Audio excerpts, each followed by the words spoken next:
L'entusiasmo è da Serie A, riparte così dopo la retrocessione dello scorso anno il cammino del Venezia Football Club con l'obiettivo di tornare subito dove merita tra i grandi. In più di 1000 persone, tra cui molti bambini e famiglie che hanno potuto scattare una foto, ricevere un autografo, un saluto dai loro beniamini, hanno abbracciato la squadra di ritorno dal ritiro di Falcade. Presentazione in stile americano nel bellissimo centro sportivo di Cavenezia al Tagliercio di tutta la rosa, staff tecnico e dirigenti, brillantemente condotto dal giornalista Gianluca Di Marzio.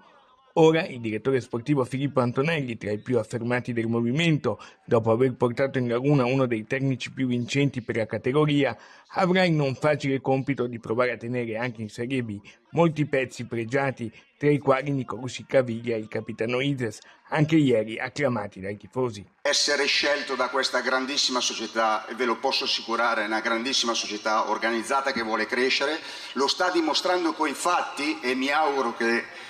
il direttore mantenga non solo premesse ma faccia prima di tutto le promesse. Noi dopo lo scorso anno pensiamo scendere con un altro tipo di spirito perché comunque non sarà uguale, ma dobbiamo affrontare ogni partita come se fosse ultima e cercare di prendere più punti possibili.